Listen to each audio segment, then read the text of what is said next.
할렐루야. 여러분 반갑습니다. 여러분을 보면, 송포교회 성도분들을 보면 꼭 제가 가슴속에 품고 드리고 싶은 말씀 있습니다. 여러분 감사합니다. 여러분 사랑합니다. 늘 보고 싶고 늘 고향 같은 여러분들을 뵈니 더 마음이 떨리고 감격스럽고 참 기쁜 순간입니다. 오늘 말씀을 통해서 은혜를 나누기를 원하는데요. 오늘 말씀 속에 나오는 우리가 암소를 통해서 우리의 믿음을 돌아보는 시간을 가져보려고 합니다. 저는 그 전에 오늘 말씀 내용의 파악을 먼저 하려고 합니다. 이스라엘 주변에는 여러 나라가 있었지만 이스라엘을 가장 괴롭힌 강대국 중 하나가 바로 블레셋입니다. 이스라엘은 이 블레셋과의 전쟁에서 번번이 패배했습니다.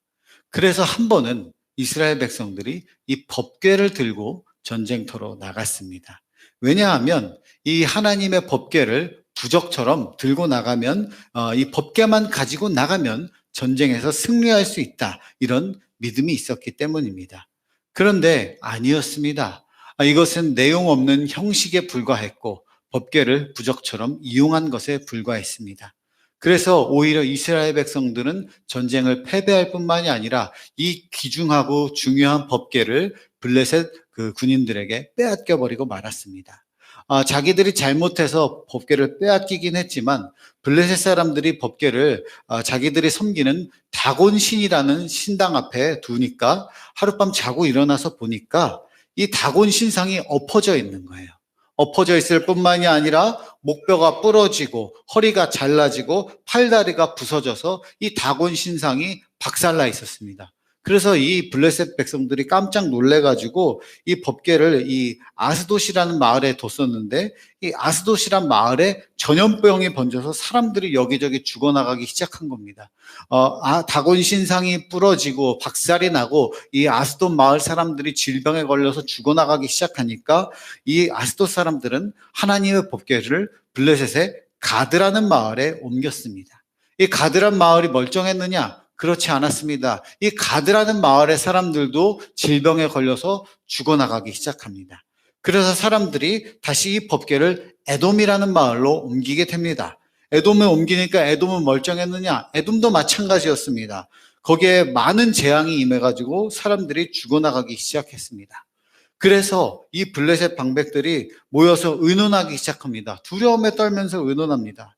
이 무서운 일이 생겼는데 이 일이 정말 이스라엘 백성들이 섬기는 하나님이 우리에게 내린 재앙인지 아니면 이게 우연한 일로 생긴 것인지 우리가 제대로 가려보자, 이렇게 결정한 것입니다. 그래서 어떻게 결정했느냐? 그들은 한 번도 멍에를 메어보지 않았으며 젖먹이는 새끼를 가진 암소 2마리를 구해서 새 수레를 메워서 그 위에 법궤를 얹고 그 다음에 이스라엘의 베세메스라는 곳으로 가게 해서 이 암소들이 곧장 가면 이게 정말 이스라엘의 하나님이 내린 재앙이고, 아니면 소가 좌우로 치우치면서 길을 벗어나면 이게 우연히 일어난 것으로 보자, 이렇게 시험한 겁니다. 여러분, 이것은 불가능한 가까운 것입니다. 한 번도 멍에를 메어보지 않은, 훈련되지 않은 암소, 젖을 떼지 않은 이 암소를 거기 메어서, 수레를 메어서 법궤를 놓고 길을 알려주는 것도 아니고 그냥 가게 만드는데 똑바로 가면 하나님 뜻, 아니면 하나님 뜻 아닌 걸로, 이것은 정말로 말도 안 되는 시험이었습니다. 말도 안 됐고요. 먼 길이었고 가보지 않은 길이었고 험한 길이었습니다. 바로 여기까지가 오늘 읽기 전까지의 본문의 내용입니다. 하나님은 오늘 이 사건을 통해서 이스라엘 백성들에게 법궤가 제자리로 돌아오게 하며, 이 법궤가 제자리로 돌아온다는 것은 무엇을 의미하는지 백성들에게 말씀하시고 싶었습니다. 법궤를 제자리로 돌이킨다는 것은 단순히 빼앗긴 법궤를 원래 있던 자리로 돌이키는 것이 아니라 이스라엘 백성 전체의 믿음의 제자리를 찾게 하는 것이었습니다. 저는 오늘 말씀을 보면서 오늘날의 우리 신앙을 돌아보게 됩니다. 이 법궤는 교회를 상징하고 있습니다. 교회는 어떤 곳입니까? 하나님의 임재의 장소, 구원의 장소이면서 우리 모두 한 명 한 명의 성도가 교회가 되기도 합니다. 이와 같은 역할을 하는 법궤가 온전히 제자리로 가기까지 오늘 말씀에서는 험난한 과정과 그 희생이 필요했다는 것입니다. 법궤를 부적처럼 들고 싸워서 다가 아닌 것처럼 교회가 그 자리에 건물만 세워졌다고 해서 교회의 역할을 하는 것이 아닙니다. 그렇다면 오늘날의 교회와 우리 성도된 우리는 우리가 온전히 믿음의 제자리에 있는지 묻지 않을 수가 없습니다. 지금도 하나님은 우리와 모든 교회가 온전히 성도다워지고 교회다워지고 믿음의 제자리로 돌아가기를 원하고 계십니다. 시인과 총장이라는 가수의 풍경이라는 노래의 가사가 있습니다. 이 가사는 이렇습니다. 세상 풍경 중에서 제일 아름다운 풍경, 모든 것들이 제자리로 돌아가는 풍경. 세상 풍경 중에서 제일 아름다운 풍경은 모든 것들이 제자리로 돌아가는 풍경이다. 이 가수는 이렇게 노래하고 있습니다. 여러분, 우리가 이제 한 해 마지막이 되어가고 또 주님의 오심을 기다리고 있습니다. 그러면서 우리가 지난 날을 돌아보면서 내가 처음 결심했던, 내가 원했던 믿음의 온전한 제자리를 다시 찾기를 바랍니다. 그래서 오늘 노래 가사처럼 가장 아름다운 모습, 가장 아름다운 믿음의 신앙인의 모습을 회복하는 저와 여러분 되기를 축복합니다. 그런 의미에서 오늘 우리는 말씀을 통해서 교회를 사랑하고 헌신하는 사명자의 신앙인의 아주 이상적인 모습을 성경의 암소를 통해서 찾아보려고 합니다. 그런데 이 믿음이 모델이 되고 신앙인의 모델이 되는 이 성경의 암소는 벳세메스로 가는 그 소명을 받은 소들의 모습은 행복하고 기쁘고 즐거운 모습이 아닙니다. 말씀은 우리가 하나님께 쓰임받을 때 그것은 영광스럽지만 그렇다고 해서 늘 기쁨만 가득한 것은 아니라는 것을 보여주고 있습니다. 첫 번째로 이 길은 어떤 길인가? 이 길은 눈물의 길이라는 것입니다. 가슴 아프고 힘들고 어려운 길이라는 것입니다. 사실 법궤를 옮기는데 이 암소는 어울리는 소가 아닙니다. 여러분, 소라고 해서 다 같은 소가 아니잖아요. 힘센 황소랑 훈련받은 소랑 이 갓 새끼를 낳아서 젖을 먹이는 소랑은 같을 수가 없습니다. 그런데 이 언약궤를 매는 소는 힘센 황소도 아니었고 그냥 암소도 아니었고 새끼를 낳아서 젖도 떼지 않은 제대로 훈련도 한번 받아보지 못한 어미소가 이 암소였다는 것입니다. 이 젖나는 소 둘을 끌어다가 수레를 메우고 송아지들은 집에 가두었다고 합니다. 이제 한 번 가면 언제 돌아올지 모르는 길입니다. 새끼들을 뒤로 한 채 수레를 메고 앞만 보고 가야 됩니다. 동물이라고 해서 어찌 새끼를 향한 마음이 없겠습니까? 나는 어찌되든 괜찮지만 젖도 떼지 않은 이 새끼들은 어쩌라고 이런 마음이 소에게 없었겠습니까? 주님께 쓰임받는다는 것은 이런 눈물 나는 상황이 숙명같이 다가오기도 합니다. 우리의 윗세대 목사님들은 정말 자식이고 뭐고 내팽개치고 교회 일에 올인했다고 합니다. 그래서 교회가 정말 커지거나 정말 많은 열매를 맺은 목사님들을 보고는 합니다. 그렇다면 그렇게 교회에 올인하고 목회에 올인했던 목사님들의 가족들과 자녀들은 어떻습니까? 하나님 아버지가 이 아버지가 되어서 정말로 육신의 아버지가 제대로 돌보지 못했으면 하나님 아버지라도 그 아들들을, 그 자녀들을 제대로 돌봐줘야지 하는 생각이 들 정도로 어려움에 허덕이거나 아니면 교회는 쳐다보기도 싫어 이렇게 반기독교인이 되는 모습을 보기도 합니다. 그런 걸 보면서 영혼 살리고 목숨 걸고 목회하면 뭐 하나, 자기 자식 하나도 제대로 키우지 못하는데 이런 생각이 들기도 합니다. 또 한편으로는 요즘 시대 제 또래 목사들을 보면 신학교 동기들을 보면 또 반대입니다. 목회도 목회지만 무조건 가족이 1번이다. 나는 가족이 제일 중요하다. 나는 괜찮지만 교회에 내 자녀와 내 아내를 희생시킬 수 있는 것은 절대로 나는 용납할 수가 없다. 하나님이 주신 내 짝, 하나님이 주신 내 자녀를 잘 키우는 것이 1차적 소명이기에 목회보다 교회보다 가족이 더 중요하고 그걸 돌보는 게 바로 복음적인 것이다 라고 말하기도 합니다. 여러분, 무엇이 맞겠습니까? 하나님은 우리를 참 많이 갈등하게 하십니다. 그렇습니다. 주님 위에 일한다는 것은 때때로 자기 가족을 돌보지 못할 때도 너무나도 많습니다. 목회자들만 그렇습니까? 특별히 송포교회는 또 목사님들이 많지 않기 때문에 밤이고 낮이고 교회 구석구석에 여러 군데 헌신하는 성도들이 더 많지 않습니까? 그렇게 될 때마다 사람들은 교회 뭐 숨겨놨냐? 왜 그렇게 교회를 좋아하냐? 이런 비아냥과 원망을 들을 때도 많습니다. 우리는 그럼에도 불구하고 집이 교회인 것처럼, 교회가 집인 것처럼 열심히 일하고 있는데, 이게 주님 일을 따른다는 것이 늘 기쁜 일만 가득한 게 아니라는 것입니다. 그렇게 새끼들을 놓고 수레를 메고 가는 길이 좀 편하기라도 하면 괜찮잖아요. 근데 이 벳세메스로 가는 길은 지도를 잘 살펴보면은, 과거 자료를 보면 이 오르막길이었다고 합니다. 어려운 길이라는 것이죠. 이 주님의 길을 따르는 길은 험난한 길, 오르막길일 때가 있다는 것입니다. 이 오르막길에 오른 소들이 어떻게 가고 있는가, 오늘 말씀 12절에 너무나 자세히 나옵니다. 12절을 보면 울고라는 단어가 나옵니다. 소들이 울면서 올라갔다는 것입니다. 이 히브리어는 까라고 읽습니다. 원래 원어를 보면 까라고 써 있습니다. 이 까는 그냥 울었다고 쓰는 게 아니라 소가 우는 소리를 그대로 의성어로 써놓은 건데, 이때 이스라엘 사람들은 소가 우는 소리가 까까 이렇게 들렸나 본데, 아까 일부에 설교하니까 우장로님이 목사님, 우리 나라에서는 그렇게 말씀하시면 안 되고 소는 음매하고 웁니다, 이렇게 말씀하시는데, 뭐 까하고 울었든지 음매하고 울었든지 울면서 가는 소리가 너무나도 절절했기 때문에 그냥 울었다라고 쓴 게 아니고 그 우는 소리 그대로를 단어로 적어놨다는 겁니다. 이 새끼를 떼놓고 가는 소들이 얼마나 가슴이 아팠으면 울면서 그 길을 갔겠습니까? 그거를 들은 사람들이 너무나도 안타까워서 그대로 써놨다는 것입니다.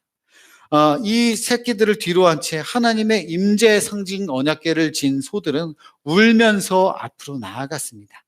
그렇습니다. 주님의 길을 따라간다는 것은 때때로 눈물의 길입니다. 어려운 길입니다.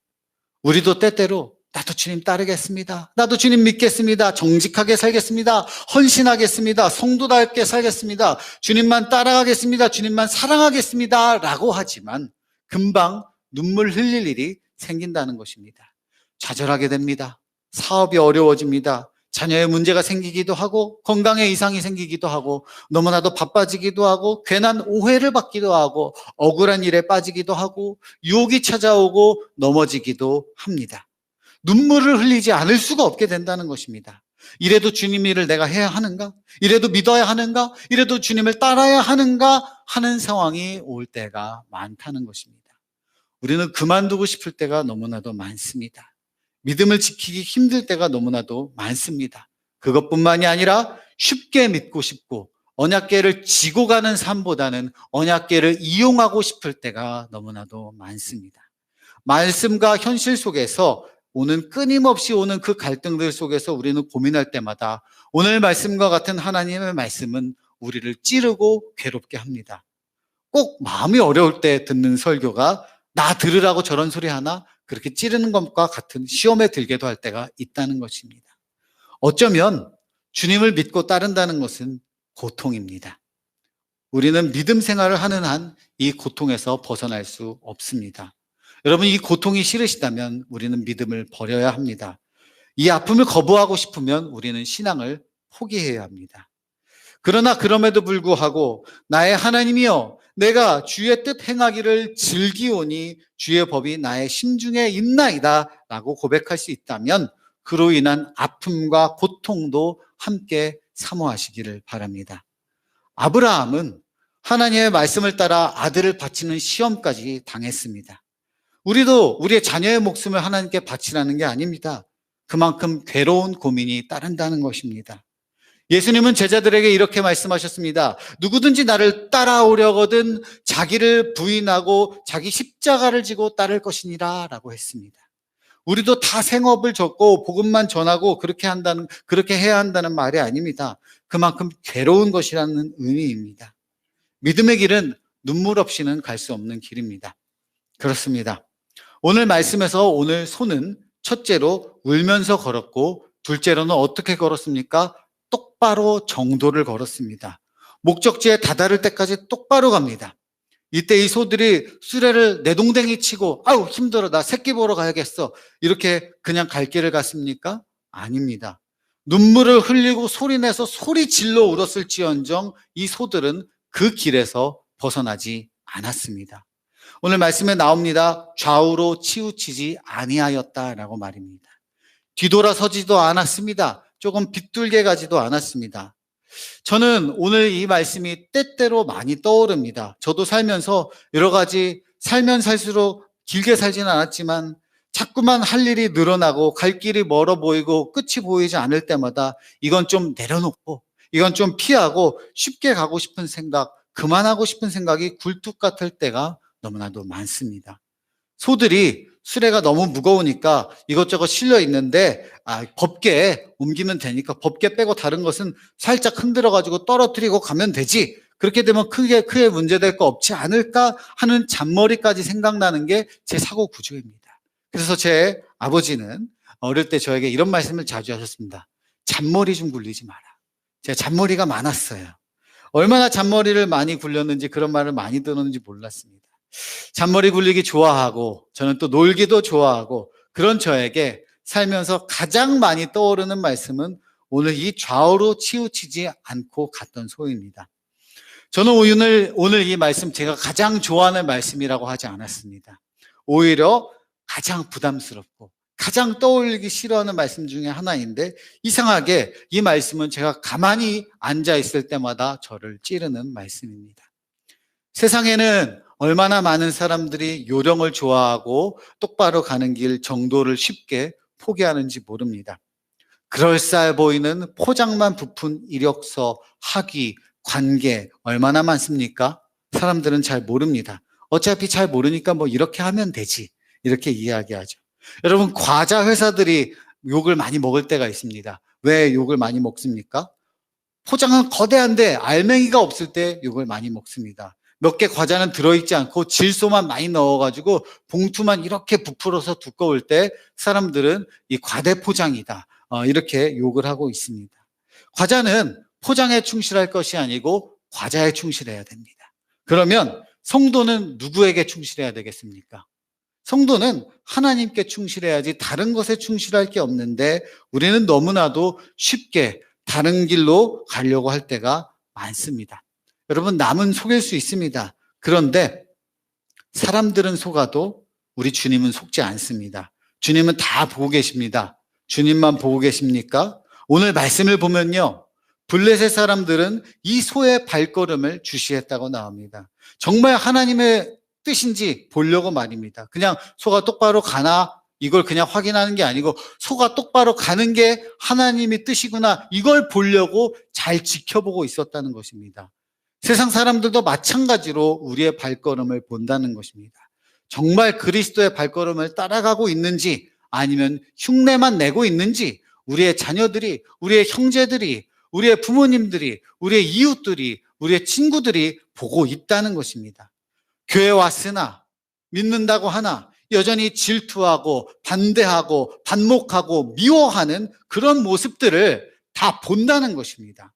그래서 교회 밖의 사람들이나 교회 안의 사람들이 그 사람 그 교회 다니면 나 같이 못 다닙니다. 이렇게 이야기 우리가 들어서야 되겠습니까? 그런 이유로 오늘 말씀에서도 이 소들은 정도를 걸었고 힘들지만 가야 할 길을 똑바로 갔다는 것입니다. 사랑하는 성도 여러분, 우리가 처음 주님께 고백했던 나의 결단, 나의 사랑 고백, 그 처음의 약속을 여러분 잘 지키고 있습니까? 우리는 내가 걷는 이 길이 정도인지 아니면 비껴선 자리인지 돌아볼 수 있어야 됩니다. 자, 그렇다면 그렇게 충성하고 눈물을 흘리더라도 좌우로 치우치지 아니하고 정도를 갔으면 마지막은 꽤 괜찮은 상급을 기대할 수도 있습니다. 그래서 베드로도 예수님께 이렇게 이야기했습니다. 보소서, 우리가 모든 것을 버리고 주를 따라 싸운데 그런즉 우리가 무엇을 얻으리이까? 라고 예수님께 물었습니다. 이게 바로 사람들의 자연스러운 의식 구조입니다. 이렇게 소처럼 우리가 주님 앞에 열심히 헌신하고 노력하고 희생했으면 하나님이 나에게 무엇을 주실까? 나에게 어떤 선물을 주실까? 어떤 응답을 주실까? 이것을 기대하는 게 바로 우리의 자연스러운 믿음이고 심리라는 것입니다. 그런데 오늘 말씀은 그 소들에게 이 결말을 보면 굉장히 충격적입니다. 목적지에 도착한 암수들은 새끼들을 다시 보러 가지 못했습니다. 상급을 받지도 못했습니다. 어떻게 됐습니까? 번제물로 드려졌습니다. 얼마나 어이없는 결말입니까? 14절을 보면 이렇게 나옵니다. 수레가 벳세메스 사람 여호수아의 밭 큰 돌이 있는 곳에 이르러 선지라 무리가 수레에 나무를 패고 그 소를 번제로 여호와께 드리고 라고 나옵니다. 여기에 하나님의 뜻이 있습니다. 복음을 지키며 한 일의 결과로 우리에게 돌아온 것은 어떤 보상이 아닐 수도 있다는 것입니다. 번제로 제물이 된다는 것입니다. 번제로 제물이 된다는 것이 무엇입니까? 말씀대로 산다는 것은 우리의 길면 길고 짧으면 짧은 인생을 살다가 결국에는 희생제물로 죽임을 당하고 몸은 조각조각하게 떠지고 불에 태워져 흔적도 없이 사라지는 것을 의미합니다. 더 썩어지고 더 희생하고 더 헌신해서 그래서 결국은 번제의 제물이 되는 순간까지 내가 완전히 사라지기까지 헌신하는 것, 이것이 바로 믿음을 품고 사는 사람들의 온전한 삶이라는 것입니다. 나 개인에게 있어서는 아무 열매가 없어 보일 수도 있습니다. 허망해 보일 수도 있습니다. 어떻게 이럴 수 있는가 원망할 수도 있습니다. 그런데 오늘 말씀을 보면 소들은 제사물로 드려졌지만 블레셋 사람들은 어떻게 되었습니까? 하나님이 정말 살아계신 것을 두 눈으로 똑똑히 목격하게 되었습니다. 이 소들의 희생으로 말미암아 수많은 사람들이 하나님이 정말 역사하셨다는 것을 보게 되었다는 것입니다. 그리고 벳세메스의 이스라엘 백성들에게는 기쁨이 가득했습니다.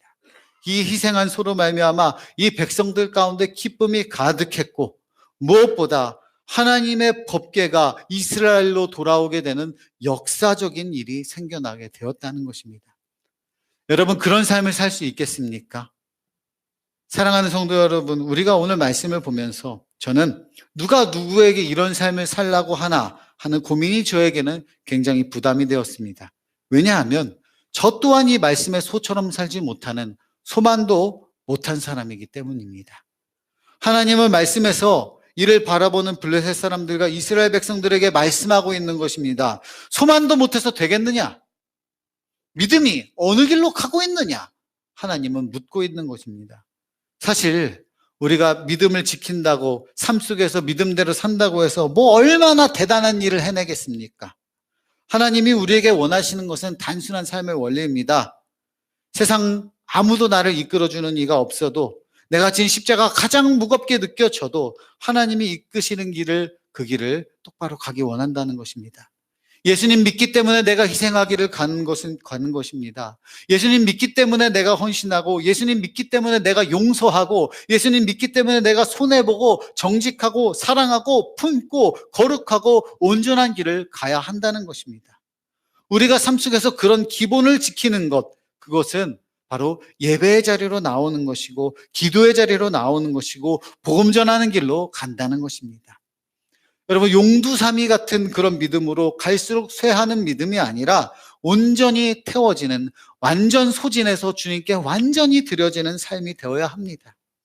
저는 그렇게 복음을 메고 담담하게 자신의 인생길을 걸어갔던 한 권사님의 이야기를 소개하고 설교를 맺을까 합니다. 제가 얼마 전에 들었던 이야기입니다. 이 권사님은 치매에 걸렸었다고 합니다. 팔순의 남편이 치매에 걸린 아내를 돌볼 수가 없어서 자녀들이 도시에 내려와서 돌아가면서 한 주씩 이 치매에 걸린 어머니, 이 권사님을 돌보기로 했다고 합니다. 이 어머니는 자식들의 얼굴도 이름도 다 잊어버렸고 60년간 함께했던 남편의 얼굴도 다 잊어버렸고 평생 오르내렸던, 일주일이면 수십 번씩 오르내렸던 교회길도 다 잊어버렸습니다. 그런데 그 어머니가 오전 오후 할 것 없이 시계에 4시라는 표시만 되면, 그게 오후든지 새벽이든지 시계에 4자 표시만 되면 옷을 주섬주섬 챙겨 입고 성경책을 들고 밖으로 나가신다는 것입니다. 치매 걸린 어머니가 그렇게 나가서 길을 잃어버리면 큰일 나잖아요. 그래서 아들이 어머니를 붙잡고 어머니 어디 가시는 거예요? 이렇게 붙잡으면 어머니가 돌아보면서 누구세요? 이렇게 물어봤다는 것입니다. 이 아들은 어머니를 만류할 수가 없어서 어머니를 종종 뒤따라가 보니까 어머니가 어디로 가시더냐? 교회당으로 가셨다는 것입니다. 작은 방석을 하나 강대성 앞에 놓고서 엎드려서 기도를 시작하시는데 아들의 이름도 잃어버렸던 어머니가 아들의 이름, 부남매의 이름 불러가면서 기도하시면서 또 며느리 사위 이름 불러가면서 기도하고 손자 손녀 이름 불러가면서 기도하고 남편 이름 불러가면서 기도하고 그렇게 울면서 기도하시다가 마지막에는 그 마을의 구원, 동네 구원, 복음화를 위해서 기도하는데 통곡하시더라는 것입니다. 114년 전에 이 권사님이 살던 마을에, 이 시골 마을에 선교사가 지나쳐 가다가 하루 저녁 머물렀는데 복음을 들은 사람들이 모여서 6마을에서 모여서 교회를 하나 세웠는데 다른 마을에는 예수 믿는 사람이 많은데 이 권사님이 살던 마을에는 여전히 이 권사님 혼자밖에 예수 믿는 사람이 없었다고 합니다. 그래서 이 권사님은 새벽마다 하나님, 우리 동네에도 장로님이 나오게 해주십시오.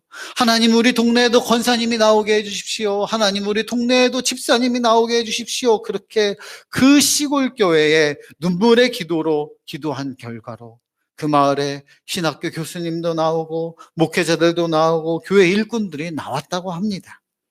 19살에 가난한 집에 장손으로 시집을 와서 60년을 살았습니다.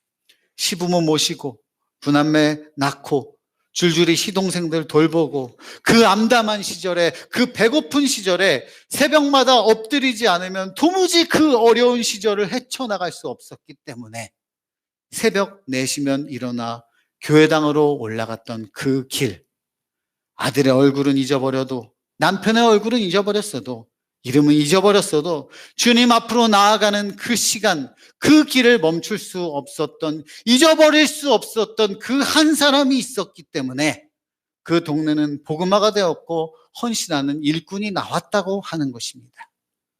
사랑하는 성도 여러분, 우리가 모든 것을 다 잃어도 눈물만 가득한 인생길이라고 해도 주님께 나아가는 그 길은 잊어버리지 않았으면 좋겠습니다.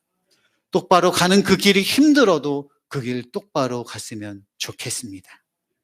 내가 모든 것 다 내어드려도 아깝지 않은 주님의 사랑 받은 우리 아닙니까? 우리 예수님이 오늘 말씀의 암소처럼 우리에게는 아무것도 아끼지 않으셨습니다. 우리에게 은혜 베푸셨고 우리에게 그 큰 사랑 베푸셨는데 우리 작은 한 번뿐인 인생 주님만 바라보며 똑바로 가다 보면은 세상은 초라하게 볼지 모르나 그곳에 반드시 열매 맺는 일이 생기리라 저는 믿습니다. 그렇게 오직 믿음으로 주님의 사랑을 메고 똑바로 한 길 가다가 사랑하는 주님 품에 기쁨으로 안기는 믿음의 성도 여러분 되기를 축복합니다. 기도하겠습니다. 사랑이 많으신 하나님 아버지, 주님이 성탄의 계절에 우리를 너무나도 사랑하셔서 이 땅에 육신을 입고 우리에게 오셨는데 그 큰 사랑, 그 큰 은혜 우리가 다 갚지 못할 줄 알아도 하나님 그 큰 사랑과 그 은혜 갚기 위해 주님 길을 똑바로 가며 하나님 앞에 정직함으로 의로움으로 온전하게 사랑으로 그 길을 가는 믿음의 모든 성도 되게 하여 주시옵소서. 예수님의 이름으로 기도드렸사옵나이다. 아멘.